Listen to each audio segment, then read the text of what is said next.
Leeds.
Leeds United, have a goal!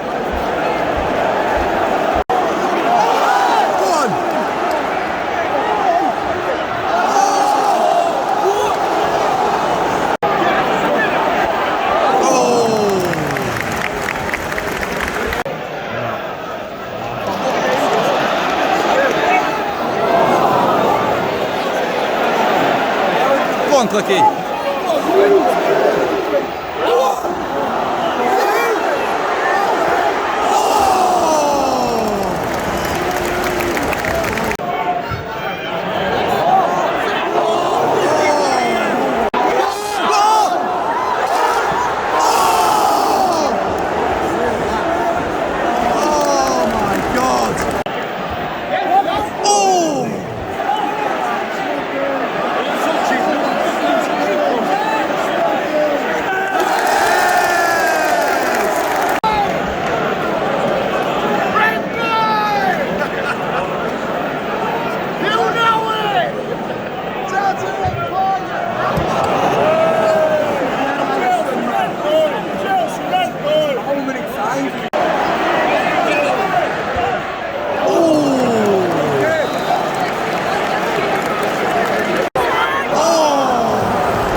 So I've just left the ground now, just with my dad in the car, and I don't know what to say about that game. The ref was woeful. Jordan Pickford should have had a yellow card about 10 minutes in for his time wasted. He must have taken about 30 seconds for every single goal kick. I don't know how they get away with it anymore in the Premier League. I don't know why. If a referee booked him in the first 10 minutes, he wouldn't be doing it for the rest of the game, because he'd be thinking, oh, I'm going to get a second yellow and I'm going to get sent off. So it's ridiculous that was allowed to happen. The refereeing in general in this game was horrendous, wasn't it? And it certainly was, yeah. Jack Harrison had the ball at one point, and a player tried to tackle him, and that player fell over and got a free kick when Jack Harrison still had the ball. I don't understand how that works. The refereeing was absolutely woeful. Everton came there to try and kill the atmosphere by scoring a goal as early as they could, which they did. They managed that. They executed their game plan in that sense. And their plan was to sit there with 5 at the back and just sit on the edge of the box. And the only reason really we were able to get back into the game was because SINISTERRA, with a little bit of individual brilliance.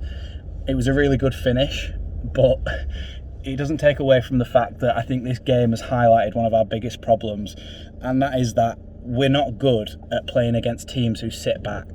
We're best at playing against teams who actually come out and attack us, because we're able to then counter-attack them, we're able to then break up the play and go towards goals directly as possible in transition, which is Jesse's whole thing.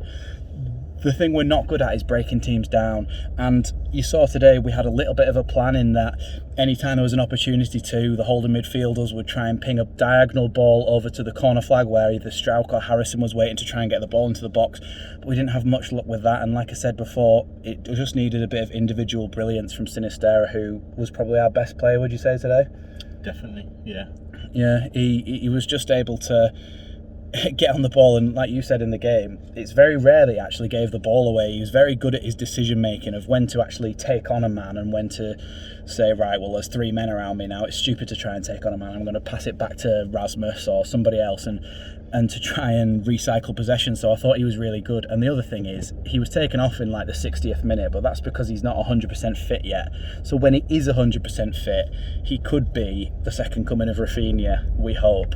But other than that, the game wasn't fantastic. There was a bit of argy-bargy with Rasmus and Anthony Gordon, who probably should have been sent off because he made some other tackles which were stopping counter-attacks. So they were, by the book, a second yellow card. But there was a little bit on the touchline as well, apparently, between Marsh and Lampard, which you kind of expected on this occasion. But all in all, we didn't win the game when we probably should have, because we created enough chances to. but Joffee wasn't very good in front of goal. He missed a few key chances. Jack Harrison dragged one wide, which you'll have seen in the footage as well. And our corners as well was one of the big issues, is that we couldn't beat the first man, could we? It frustrating, very frustrating. I know, it's ridiculous that for a Premier League side, we get a player like Jack Harrison, who is brilliant, by the way, a really good player, and one of our most valuable and best players, isn't able to beat the front man on a corner. It's awful. I mean, him and Aronson seem to have these corner routines, but how often they actually get put into the box, or especially in this game they got put into the box, was not very often. And when they did, they would hit the front man, and it's like, under Bielsa I understand taking a short corner, because we weren't good at corners. We were awful at corners. We never scored from set pieces. But under Marsh, it's actually become a bit of a threat in our arsenal, and we can actually score goals off corners, and we've seen it a couple of times, or at least set pieces. We've seen it a couple of times already this season. So the fact that we weren't just putting the ball in the box on the off chance that Strauch, Llorente, Koch, any of those players would win a header is beyond me. I don't know why we were doing that. But overall, a draw. I mean, a draw and a win from these next two games, that's including Brentford at the weekend, I would be happy with. But to be honest, I thought the win would come against Everton and the draw against Brentford. So let's hope we go down there at the weekend, which I will be doing a live watch along for. So check that out on the channel. Make sure you subscribe and hit that notification bell to be notified when I do go live. So yeah, we're hoping to win that one away at Brentford, which would be a really, really good step forward as well. Obviously, we did win away there last season, but there was a lot riding on it, and that's one of the other watch-alongs that I did. Was one of the best moments of last season when Jack Harrison scored that winning goal. So look out for that on the channel. I'll be on the midweek fix tonight, and other than that, a 1-1 draw. It's not the end of the world, but I feel like there's a lot to improve on there. But I'll see you next time on Leeds Lately. Thanks for watching.